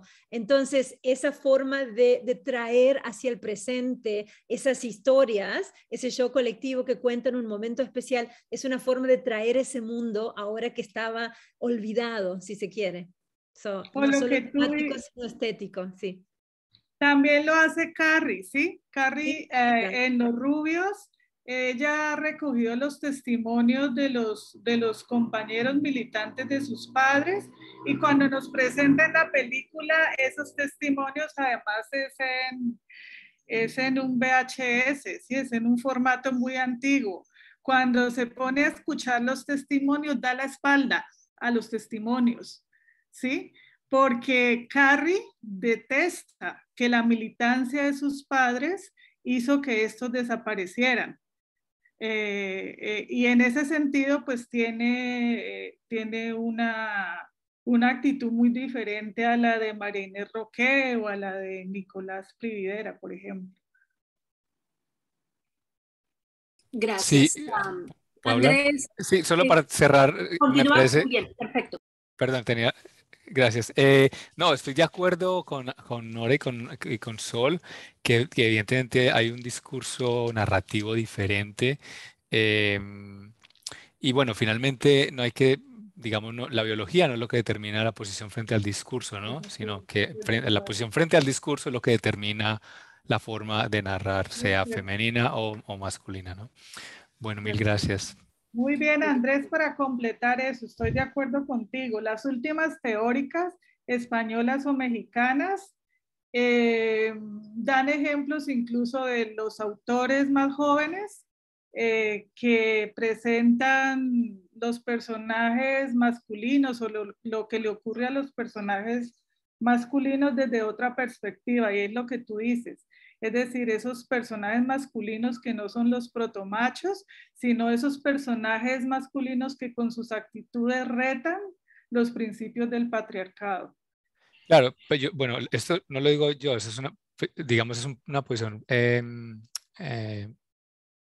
posición, digamos, como se dice, básica del psicoanálisis, ¿cierto? De la postura de Lacan frente al discurso, ¿cierto? Que finalmente se es mujer cuando se habla desde el discurso, cuando se posiciona uno en el discurso de la mujer, las mujeres, pues porque, como ustedes saben, en el psicoanálisis no existe la mujer, sino las mujeres.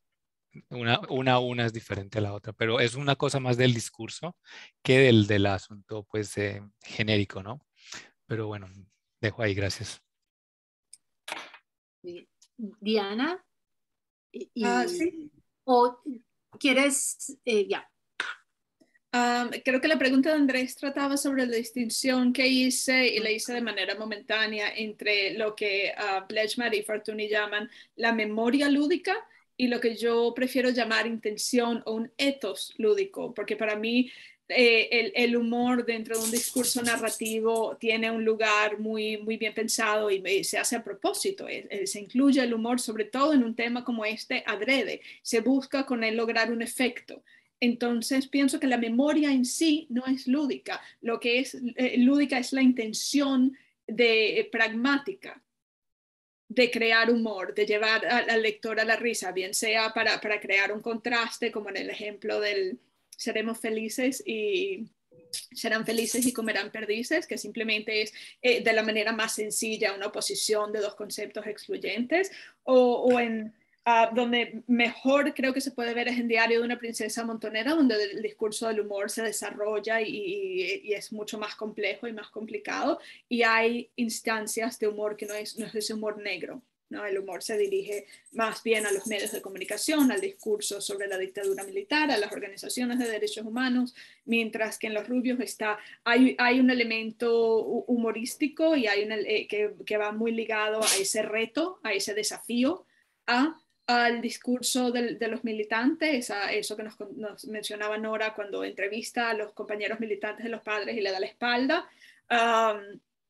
Pero aquí es mínimo la presencia del humor, una o dos frases, y cuando existe como para clavar el cuchillo aún más duro y darle la vuelta, si me entiendes lo que te quiero decir, a la denuncia, a la rabia. Bien, muy bien. Gracias, Diana. Y tenemos una pregunta de Giovanna y después podemos pasar al chat. Giovanna, adelante.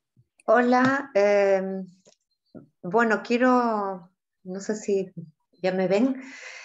Buenos días, saludarlas. Llegué un poco tarde por un tema fuera del Congreso, pero alcancé a escucharlas y todo muy interesante, y las preguntas, la discusión antigua, ¿no? Que han vuelto a traer Nora y Andrés siempre con diferentes argumentos sobre si se puede, desde la vieja discusión, a ver, o prueba, ¿no? Te pongo dos textos y sin autor y tú dices si lo escribió un hombre o una mujer y es tan difícil acertar, hasta bueno, los nuevos criterios con los que se está planteando, que muy bien los ha señalado Nora y Sol, ¿no? No, yo solamente quería plantear algo que quizá para ver de otro ángulo también, con un tema que no está directamente relacionado con sus ponencias, sino con este tema de la escritura femenina. Este caso último del Premio Planeta, que se lo dieron a una mujer y después resultó creo que muchos sabían que no era mujer, sino que eran 3 hombres, más o menos de una edad similar, y eso produjo lo sacaron de las muchas librerías que hay en Madrid, ¿no? Que venden solamente libros escritos por mujeres. Aquí en Lima tenemos una que se llama Placeres, me olvidé, Placeres algo, que donde solamente venden libros escritos por mujeres. Y ¿cómo ven ustedes, Nora, Andrés o Sol, también esta discusión, ¿no? Es un juego, imitaron, fue una caricatura, ¿cómo les parece? ¿Cómo interpretan esta? Porque están poniendo en discusión justamente que se puede entonces fingir, o sea, habría una manera de escribir como mujer. No sé, no espero, sé que es una discusión larga, simplemente quería presentarla, como en los viejos tiempos. Como en clase de Rosalía. Sí. Sí, pues no sé quién quiera. Bueno, entonces, Giovanna, pues es una pregunta muy, muy interesante. Por ahí he seguido toda la discusión, pero no sé, cuando uno repasa lo que hacen las autoras decimonónicas, que también se encubren y se ponen seudónimos de hombres para publicar, pienso que exactamente, es decir, ellas quieren publicar y como no les publican por ser mujer, inventan seudónimos masculinos. Pienso, no sé, en Fernán Caballero y en tantas otras. Pienso que lo que molesta a muchas autoras es que un grupo importante de teóricas y de escritoras estén luchando porque la escritura de las mujeres, no estoy diciendo la escritura femenina, sino la escritura de las mujeres, sea visibilizada. La de los hombres ya está bastante más que visibilizada y que estos 3 hombres, que además son exitosos, más como guionistas, ¿no?, que como escritores, pues nos hayan engañado con esta suerte de artilugio. Entonces entiendo el enfado de las dueñas de la librería donde solo venden literatura escrita por mujeres, por el engaño, pero creo que también nos pone a debatir en relación a lo que más me interesa a mí. ¿Qué tanta visibilidad, qué tanta participación tienen las mujeres en los congresos como jurados de los premios cuando se trata de premios en la academia? Que creo que es lo que me interesa particularmente. Cada vez que puedo, en los cursos universitarios, bien sea en Estados Unidos o en Colombia, trabajo autoras mujeres.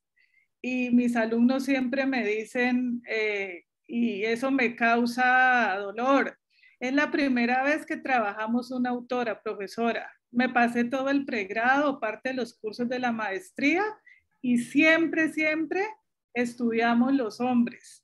Pero pienso que los tiempos han cambiado. La última vez que dicté en Colombia, en la Universidad del Valle, un curso sobre autoras, Giovanna, esta vez para mi sorpresa tuve más estudiantes. Sol estuvo invitada, ¿sí?, en mi curso. Tuve más estudiantes hombres que estudiantes mujeres. Sí, y ese mismo grupo de estudiantes hizo una rebelión en el curso de maestría de literatura colombiana porque el profesor había elegido solamente una mujer, Laura Restrepo. Entonces llegaron a un acuerdo con el profesor para que se incrementara el número de autoras. Entonces pienso yo que estamos frente a una generación que no es tan pasiva, ¿sí?, con los cánones literarios como fuimos nosotros cuando estuvimos en la universidad, y creo que eso me da una esperanza. Es lo que puedo decir, ¿sí? Una esperanza de que se visibilice más la literatura de las buenas escritoras, de que participen más como jurados en los premios, de que la gente no se aterre que, por ejemplo, Claudia Piñeiro sea la keynote speaker en la Feria del Libro de Buenos Aires. Ella misma estaba enfadada cuando le decían que qué pensaba de ese gran honor de ser la primera mujer que abría la Feria del Libro de Buenos Aires. Entonces dijo, no deberían preguntarme por el género, más bien hablemos de por qué, ¿sí?, hay tan pocas mujeres abriendo una feria del libro, tan pocas mujeres como jurados de los premios o tan pocas mujeres ganando los premios importantes en lengua española. Entonces yo tengo la esperanza de que eso siga cambiando. Muchas gracias, Nora. No he podido prender mi cámara, tengo un problema. Perdón. Giovanna, solo quería decir que a mí me enfureció cuando leí la noticia y estaba enojadísima por la cuestión del engaño, porque ¿cómo es posible que a esta altura de la vida, hasta esto? Me pareció el colmo, pero creo que poniéndolo en contexto y relacionando con lo que vos dices, Nora, es justamente la falta de representación en cuanto a los comités, en cuanto a las editoriales, y en este caso, pero es una editorial que publica solo literatura femenina. Eso es lo que me pareció lo más duro de tragar, si se quiere saber. Bueno, Andrés, no sé, creo que vas a decir... Sí, no, era lo mismo, o sea, este semestre yo decidí dictar un curso de literatura latinoamericana, solo mujeres, y fue muy difícil encontrar antologías de solo mujeres. O sea, encontré algunas, o sea, antologías de diferentes mujeres de América Latina y España, y las que encontré, muchas de ellas están o sea, son literatura fantástica, ¿no? Cuentos de terror que la están publicando los de Páginas de Espuma, que son súper buenas. Pero me parece que lo que tú dices, Nora y Sol, falta más representación en las grandes editoriales, en los premios. Mira lo del manifiesto pues, de del premio Vargas Llosa, pues en la Feria Internacional de Guadalajara. O sea, todo este manifiesto de las escritoras colombianas, ahora las escritoras latinoamericanas, hispanoamericanas. Creo que estamos llegando a una paridad ahora, pero sí da mucha rabia lo que pasó, ¿no? Como abusar un poco, porque claro, ahora, sí, o sea, claro, el sistema de patriarcal obviamente quiere hacer como decir, vamos a darle más representatividad a las mujeres, entonces escojamos las mujeres y el engaño de estos autores por jugar esa carta, la carta, digamos, de la minoría, que es bastante delicado, ¿no? Entonces, está eso, la parte del marketing, o sea, la representación, los premios, pero cada vez hay más mujeres publicadas, no es que no haya mujeres que no escriben, sino que no hay no han sido suficientemente publicadas desde el boom hasta ahora, ¿no? Que es lo que reclaman todas las escritoras actualmente. Bueno, eso es lo que quería decir. Gracias. Diana, por favor. Solamente agregar un comentario pequeñito. Yo tengo mucho tiempo enseñando un curso de literatura de autoras latinoamericanas y en los últimos años los estudiantes me han exigido que incluya autoras con una perspectiva queer y autoras transgénero. También. Sí. A mí también. Ya, en mi caso me piden también afrolatinas y afrolatinex y afrocubanas y afromexicanas, cineastas y también mujeres indígenas. Entonces nuestros estudiantes ahora como que quieren una diversidad y una inclusión más en nuestros cursos. No sé por qué ellos se atreven a pedir y nosotros fuimos tan tontos que simplemente aceptamos lo que nos pusieron enfrente sin exigir más. Es que son millennials y son más atrevidos, tan atrevidos, Diana, que cuando mis alumnos de la Universidad del Valle leyeron maravillados el libro de Claudia Piñeiro, una de mis alumnas se comunicó con chat, con Claudia Piñeiro, cuando la profesora se hubiera atrevido a hacer eso, y logró que Claudia Piñeiro viniera a nuestra clase. ¿Sí? La otra, en la perspectiva de autoras queer, contactó a Yolanda Arroyo Pizarro, ¿sí? Entonces, es otra época, son otros medios y son otras aproximaciones de los estudiantes a los autores y a la literatura, lo que me da esperanza. Sí. Ya, no, eso es, ya, es interesante y es fenomenal. Tenemos una pregunta en Facebook, tenemos desde Facebook y bueno, les agradecería infinitamente si podrían recomendar algunos libros referentes a la autoficción y bueno, si son de mujeres, más, adelante, ¿no? Bueno, La Casa de los Conejos, de Laura Alcoba, y la trilogía de El Azul de las Abejas y Los Pasajeros del Ana C. Y en el Festival de Cine ahora está una de las películas que se exponen es justamente La Casa de los Conejos. Esa trilogía es muy importante de Laura Alcoba. Diario de una princesa montonera, también es un libro excelente. Demasiados héroes de Laura Restrepo, ¿sí? Donde retoma su paso fugaz por Argentina, donde conoció el padre de su hijo y toma como muchos de los elementos de esa vivencia para crear su novela. Referente ahí, pueden recomendar textos sobre en poesía, teatro, otros géneros, además de la novela. Cine. ¿La autoficción o es? Bueno, ahí está la película La Casa de los Conejos para que vean. Exacto, película, muy bien. Pero yo también quería Los Rubios, Papá Iván. En largometraje Infancia Clandestina, no es una mujer, pero ya, cuenta, autoficción y película, cuenta, está en los parámetros. Y yo quería recomendar la novela de María Teresa Andrueto, Lengua Madre, que también es una autoficción, sí. Muy bien.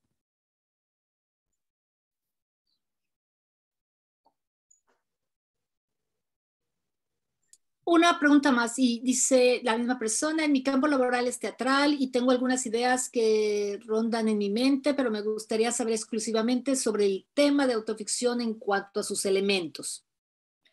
Le recomiendo a esta persona que venga a la ponencia del doctor Gino Luque, que va a hablar de autoficción en teatro. Si no me equivoco, es más tarde hoy, ¿no?